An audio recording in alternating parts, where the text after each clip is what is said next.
Potentially troubling night for Forest yesterday. Just could manage a 1-1 against Crystal Palace, who did score first via a penalty, so was a potential angle in there. Genoa AC Milan. AC Milan getting an important win there yesterday. And Malmo losing. Oh, here comes the cat. 2 consecutive goals for Bromma. So that was a potential to lay Bromma 0-2 up. As you know, it's not going to harm you too much if you target underdogs leading by 2 straight goals. At least you're going to get low odds. Disappointing for Malmo. I'd be looking at them next match to bounce back, because that rarely occurs so early in the Allsvenskan as well. Today, Inter and Barcelona, you know all about that. 3-3 from the first leg, 2-0 Inter Milan lead before you knew it in the first half. So potential for first half goals today. Potential, I would say, for both teams to score. I would be backing 2-2, I think, pre-match, just for a bit of a trading angle. And it's a very flexible trading angle because it includes the first team to score 2 goals as well.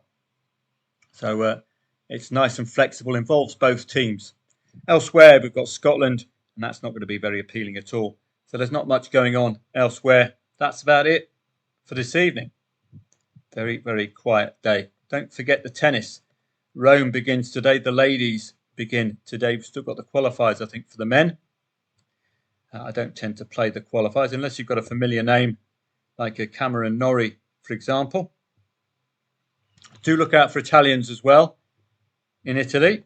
That might be an angle, particularly if they're favourite, because they're going to give 110% and cover every blade of grass. Looking at the ladies' game as well in Rome. Initial look at the Italian ladies. Ciao. Bronzetti and Brancaccio. Not fancy today. But if you fancy a bee in Stern's bonnet with an Italian in front of her home support, then that 1.17 is very, very short. Particularly if she wins the first set, Stearns, but likely there's going to be a huge ATP rankings gap here. 42nd against 183rd. That's the reason behind the odds. Don't forget to read these reviews. They are absolute quality. They've done all the hard work for you. And you can get the odd decent angle in the hot stats. They'll give you information about recent injuries as well. You need to know that about recent tennis players. It's difficult. Petra Kvitova not even favourite against Bigu. We might see more battling from Petra Kvitova, that's for sure. Unless she's coming back from an injury. That would be the only concern there. So it's brewing up nicely. As you can see, the men's game qualification on... that's the ladies' qualifiers. So the WTA begins and the qualifiers begin. I don't understand what's going on there. We still have qualifiers and we still have the main event. So I'm not too sure. Tennis is well worth following. I've got the tennis trading manual being collated as I speak. I need to read through it first to make sure it's got all the information and it's readable and understandable. So hopefully I can get that to you soon, particularly members of footballtradingprofits.com. You have a preview of that one. Have a great day today. You won't be hearing from me, I'm afraid. But what I will be doing in the background is looking at the seasons gone and looking particularly at opening goals scored and conceded.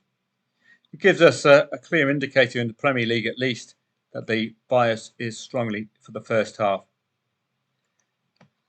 This is particularly at home, Man City and Newcastle. So this could be one for a strategy of looking for a goal before half-time, laying the 0-0 in the half-time score market rather than backing 0-0 half-time score market. I've got my strategies for that one. You can see the very strong bias for opening goals scored in the Premier League is in the first half. Let's have a look at another league and just see this bias. Surely in the Netherlands, it's a goals league already. So you go to the first goal market here, and I will be asking AI to analyse the major European leagues in time for next season for the opening goals scored and conceded. Get the best percentages. Some of them are slightly lower than the Premier League, 68%. but there's still a strong bias towards the first half as the point where you get your opening goals.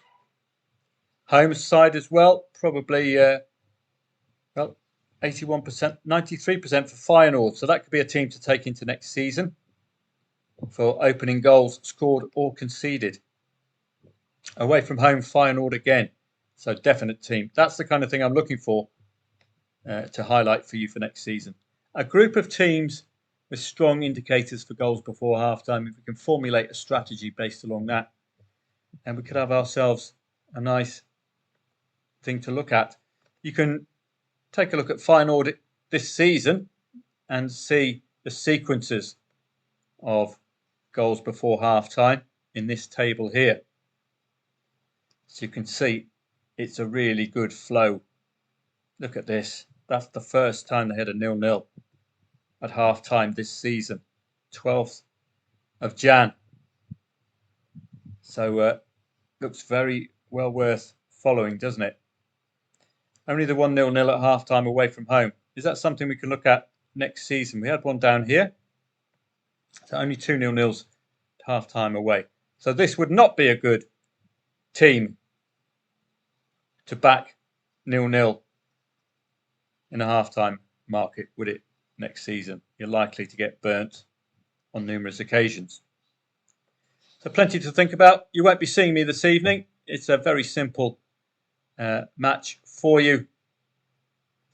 If you want the e-letter, click on the free trial offer, footballtradingprofits.com/free trial offer, and you get Betfair Trading Made Easy pop up. Just leave your name and email address. We get some details, and you'll get yourselves, if you're joining the email list, I'll be producing some statistical analysis of last season in some key markets and be passing that on for free for you. So you'll have yourselves a nice short list of teams like I've just done there in the first half. Perhaps we can look at other angles like over 2.5 goals, etc. First half goals, of course, would be excellent for over 2.5 goal trading, wouldn't it? That's important to know. Newcastle, Manchester City at home, 100% record. Have a great day. You won't be hearing from me this evening. Good luck with your plays. As I say, I would personally be looking at backing 2-2 perhaps as an initial gambit. That covers the first 2 goals scored by either team. Looking for goals before half-time. Potential, if it's 0-0 after 10 minutes, to back first half goals, 2.5, offering some value. Have a great day and see you again tomorrow.